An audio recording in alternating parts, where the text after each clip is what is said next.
કરે છે. Hello everyone. તો આજે છે મંડે, પણ મારે 12થની એક્ઝામ પતી ગઈ છે. તો આજે અમે ચલાલા બખર સાફીની દરગાહે જવાનો પ્લાન કર્યો છે. તો બસ હવે ઘરેથી જઈ રહ્યા છીએ આ રહી. અને ત્યાંથી અમારો અત્યારે બીજો કાંઈ પ્લાન નથી, પણ આગળ જો પ્લાન બનશે તો અમે બીજી દરગાહે જઈશું અને તો એ તમે આગળ બતાવશું. અને ઈરા અને ફેજુ અહીંયા આટા મારે છે બહાર. હાલો જવું નથી અને તડકો બહુ જ વધારે છે, ગરમી આવી ગઈ છે. અમરેલીમાં ફૂલ ગરમી આવી ગઈ છે, ફૂલ ગરમી છે યાર. તો મળીએ તમને રસ્તામાં. હીરાબેન એની જગ્યા લઈ લીધી છે.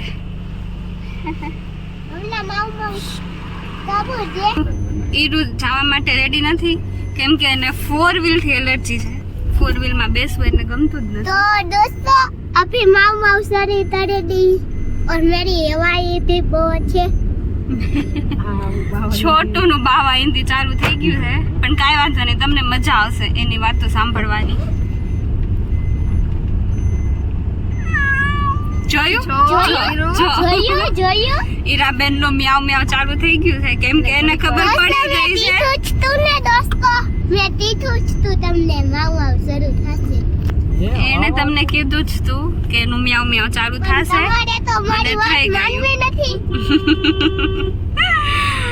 તારી વાત માની તો લીધી બતાએ. તો હવે જ્યાં સુધી અમે લાઈવ તો નથી હા તો કર્યું પહેલા ને, બોલી લે. લાઈવ તો નથી કર્યું ને ના. હજી, તો તડી ગયો બધાય. ઉભા રે, બોલ હવે લાઈક અને સબસ્ક્રાઇબ કરી દો. બોલ લાઈક અને સબસ્ક્રાઇબ કરી દેજો. ઓકે. તો મારું છોટું બહુ એક્સાઇટેડ હોય છે હંમેશા વ્લોગ બનાવવા માટે, એટલે આજે તમને પૂરા વ્લોગમાં એની બકબક સાંભળવા મળશે અને તમને મજા પણ આવશે. તો ચલો હવે ઈરાબેન, હવે જ્યાં સુધી અમે પહોંચશું નહીં ને અમારી ડેસ્ટિનેશન પર, ત્યાં સુધી અમારે અને ગરમી બહુ વધારે થાય છે. મને અત્યારથી ત્યાં સુધી એનું મ્યાઉ મ્યાઉ અમારે આખા રસ્તે સાંભળવાનું રહેશે. છોટું તારે કઈ કેવું છે હવે કહી દે. યાદ કરું હું કઈ તો છોટું યાદ કરે છે અને યાદ આવશે તો તમને કહી દેશે, બરાબર?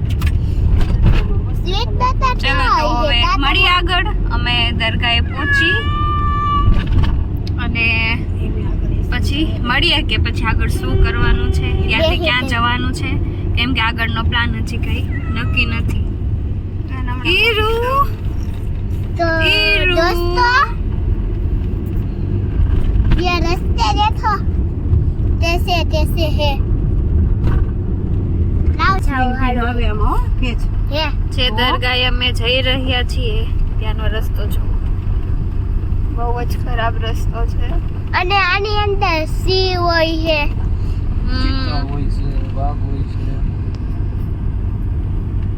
હે નાની અમારી ઈરાબેન આગળ બેસી ગયા છે.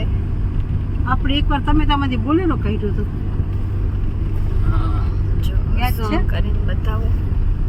બોલેરો મોટી ગાડી. ઓહો ખતરો કે ખિલાડી જેવું અત્યારે ફીલ થાય છે. ઓય ભાઈ ઓય દિયા આપી. એટલે જ મેં કીધું વરસાદ પહેલા પૂર ચોમાસાનો યાદ આવ્યો છે. વરસાદમાં તો અહીંયા બહુ ખરાબ રસ્તો થઈ જાય, તો ચોમાસાની સિઝનમાં તમે અહીંયા નહીં આવી શકો. ગાડી પૂછી તો જાય. કોઈ ચોમાસાની સિઝનમાં આવવું નહીં. જો તમારે અહીંયા આવવું હોય તો પહેલા જ આવી જવું, ઉનાળામાં શિયાળો અથવા ઉનાળામાં આવવું. હમ. એ માય ચોમાસામાં તો કદાચ આ રસ્તો પણ બંધ કરી દેતા હશે, હે ને? નહીં? બંધ તો ન કરે પણ નીકળી જ ન હોય. ગાડાવાળા નીકળી જાય પાછા. હા, પણ એમાં નો વાંધો આવે ને. એ પછી ગાડા આમાં પૂછી જાય, ગાડા વાડીઓ વાળા પછી આ બધી માટી ચીકણી થઈ જાય ને તો આમાં ગાડી ના દે. આ પહાડની વસ્તીથી રસ્તો કાપી જ બનાવેલો છે. હવે નીકળી નહીં લે હડી અહીંથી. યા હવે કઈ નહીં, ફેચર ઉતારશે ધક્કો મારશે પાછળથી. આપણી ગાડી અંદર ખૂદતી જાય તો ફેજુ નીચે ઉતરીને એને ધક્કો મારશે, બરાબર ને ફેજુ? હા. મારીશ ને અશફાક એ ફેજો. અજમેર આપણે ઓલા મારીશ ને. ગયા તો ઈ કયો ઓલો દરગાહ તાકાતલી તાકાતલી આવી જા ભાઈ ખરેખર તાકાત જોઈએ તાકાતલીએ જવા ના નામ જાવે છે હજી આ નથી. સીધું જ છે કા મેપમાં નથી મેપમાં નો આવે આવે ખરાબ રસ્તો લાગે આમ જવાનું તો આવે જો. છે પણ કાંટા કેટલા છે બંને સાઈડ એટલા કાંટા છે ગાડીને આ નથી બાજુ એક રસ્તો સારો છે હો. પણ એ નીકળવાનો છે નકર સામ સામે પછી ગાડી થઈ જાય અહીંયા સામેથી બીજી ગાડી આવે તો તમારે છે ટુ છે કાંઈ રિવર્સ reverse લેવી જવું પડે કાં તમારે રિવર્સ જવું પડે બેમાંથી એકને જવું પડે દરગાહ આ સાઈડમાં આવે છે ને મને ઈ યાદ છે આ ડાબી બાજુ આવે દરગાહ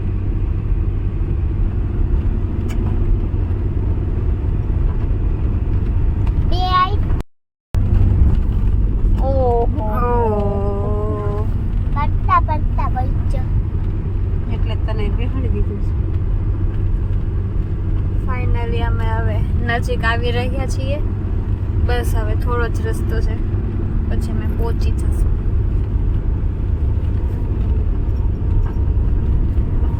જો આ થોડોક કંઈક રેડી છે દેખાવાનું તારે જોઈને શું કામ છે હમ? ચલો હવે અમે દરગાહ તરફ આવી ગયા છીએ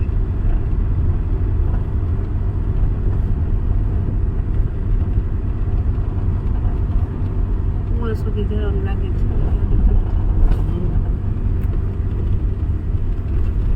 રસ્તામાં પાણકા એવા છે બહુ. પથ્થર જ છે હવે વાડીવાળાને હતું છે ને રહેતા હશે જો કેવો રસ્તો છે ઈ. હા અહીંયા જ લાગે છે હા બસ આવી ગઈ દરગાહ પહોંચી ગયા છીએ અમે સામે રહી દરગાહ તો ફાઇનલી પહોંચી ગયા અમે ખરાબ રસ્તો પાર કરીને હાજી બધા જો આ છે દરગાહ આની અંદર જવાનું છે ઈરા ચલો નામ હું લઈ જાઉં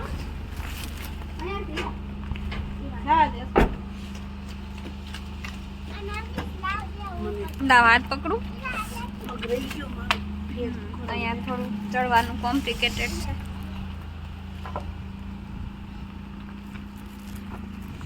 ફેજુભાઈ ને ઈ તો વયા ગયા અંદર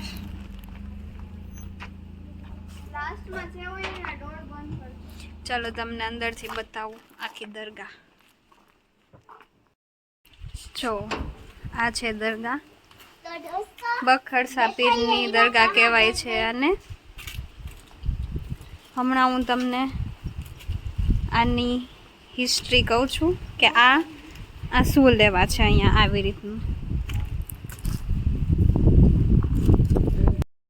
તો અહીંયા આ જે દરગાહ છે બખરસા પીરની ત્યાં એવું માનવામાં આવે છે અમે એવું માનીએ છીએ એ બધા માનતા હોય કે ન માનતા હોય એના વિચાર ઉપર છે પણ અમે માનીએ છીએ કે જો તમને બહુ વધારે ઉધરસ થઈ હોય તો અહીંયા ગાંઠિયા ચડાવવામાં આવે છે માનતા કરવામાં મતલબ આવે છે. હા માનતા કરવામાં આવે છે અને જો ઉધરસમાં ફેર પડી જાય સારું થઈ જાય તો અહીંયા 250 ગ્રામ ને 250 ગ્રામ એટલે તમારી રીતે તમે તમારી ચડાવી રીતે હા તમારી રીતે અહીંયા તમે ગાંઠિયા ચડાવી શકો છો તો જો તમને કોઈને પણ આવી પ્રોબ્લેમ હોય તો તમે ગાંઠિયા અહીંયા આવીને ચડાવી શકો છો જો આ ફેજોના ખેલ ચાલુ થઈ ગયા છે અહીંયા એકચ્યુઅલી આની અંદરથી નીચેથી આમ ગળકવાનું હોય તો અહીંયાનું વાતાવરણ કેટલું મસ્ત છે બતાવું તમને એકદમ સુકૂનવાળી જગ્યા છે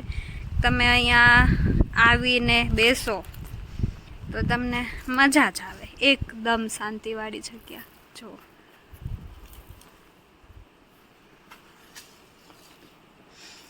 અત્યારે 12 એકદમ તડકો છે 5 વાગ્યા છે પણ અહીંયા બહુ જ સરસ ઠંડો ઠંડો પવન આવે છે.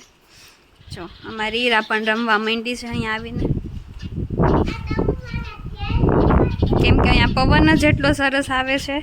જો તડકો કેટલો છે તોય મસ્ત મસ્ત પવન છે. હીરા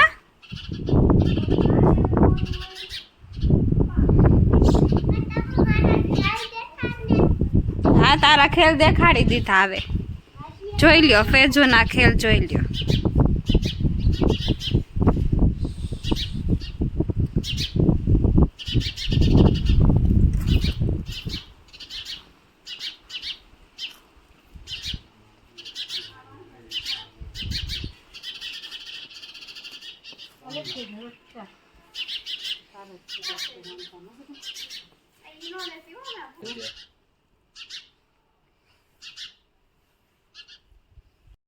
તો તમને આનો ઇતિહાસ કહું હવે. મારા પપ્પા કહેશે. શું છે પપ્પા, આ આવી રીતના કેમ છે અહીંયા? બખડસા પીરની દરગાહ જે આવેલી છે ચલાળાની બાજુમાં, ચલાળાથી આ બાજુ આવો તો 5 કિલોમીટર, અમરેલીથી નીકળો તો 34 કિલોમીટરની વચ્ચે આ ચલાળાની બાજુમાં બખડસા પીરની દરગાહ છે. ત્યાં જે ઝાડનું જે મૂળિયું ગયું છે એના નીચેથી નીકળે તો એવી લોકવાયકા છે કે કોઈ પણ જાતનો દરદ હોય એ આના નીચેથી નીકળે તો એ દરદ મટી જાય છે. અને બખડસા પીરનો એટલો જૂનો ઇતિહાસ છે. તો આ રીતે અહીંયાથી નીકળવાનું છે.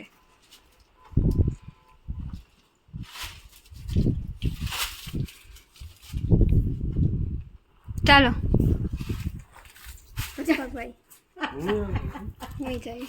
બધાએ જવાનું જ. ચાલો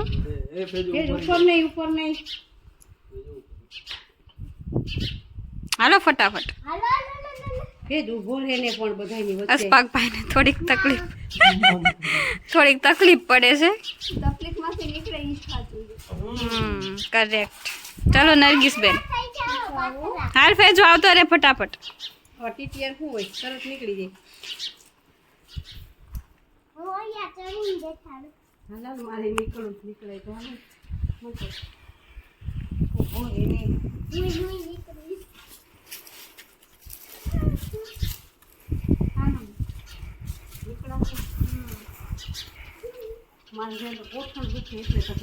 કાંઈ વાંધો નહીં, તમે ફેજો આડું ના આવતો નાનીને. હીરા રમે છે અહીંયા પવનમાં. હા, નીકળી જ જવાય છે.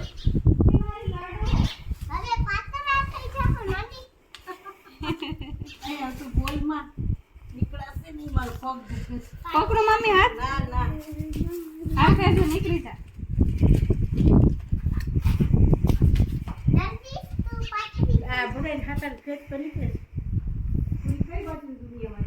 ઓલા આમાં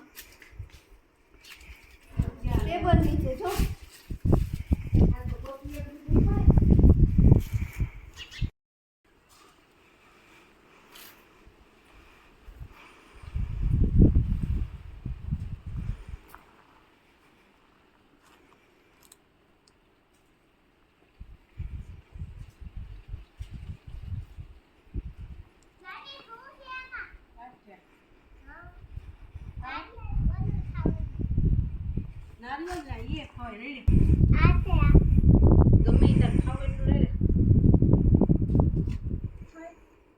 ચલો હવે અહીંયાથી અમે નીકળીએ છીએ અને જઈએ છીએ ધારી.